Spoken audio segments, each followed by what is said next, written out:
ልጆ ላይ በእንቅልፍ ወይም በሚጫወቱበት ወቅት በብዛት ላብ አስተውለዋል? ይህ የተለመደ ነገር መቼ አሳሳቢ ሊሆን እንደሚችል ዛሬ እንመለከታለን። ሰላም፣ ዶክተር አንዋር ሁሴን የህፃናት ስፔሻሊስት ሐኪም። ልጆች በተለምዶ በብዛት ለምን ያልባቸዋል?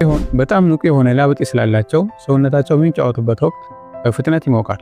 ትኩሳት ወይም ሞቃታማ የአየር ሁኔታ በበለጠ ላብ እንዲኖራቸው ያደርጋል። ላብ ልጆች ላይ መቼ አሳሳቢ እንደሆነና መቼ ወደ ህክምና ተቋም መሄድ እንዳለበት እንመልከት። አንደኛ፣ በሚመገቡበት ወቅት ማላብ፣ በተለይ ጨቅላ ህፃናት ላይ። ሁለተኛ፣ ራስ የሚያረጥብ ከመጠን በላይ የሌሊት ላብ። ሶስተኛ፣ ክፍሉ ቀዝቃዛ ሆኖ በጣም የሚያልባቸው ከሆነ።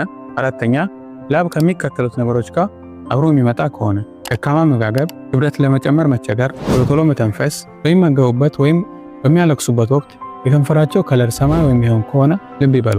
እነዚህ ምልክቶች የተፈጥሮ የልብ ችግር፣ የታይሮይድ ችግር ወይም ስር የሰደደ ኢንፌክሽን ምልክት ሊሆኑ ይችላሉ። እነዚህ ምልክቶች ልጆ ላይ ካስተዋሉ ወደ ህክምና ተቋም በመውሰድ ሐኪሙን ያማክሩ። ተመሳሳይ ህፃናት የጤና መረጃ እንዲደርሰው የፕላስ ምልክቱን በመጫን ቤተሰብ ይሁኑ። አመሰግናለሁ።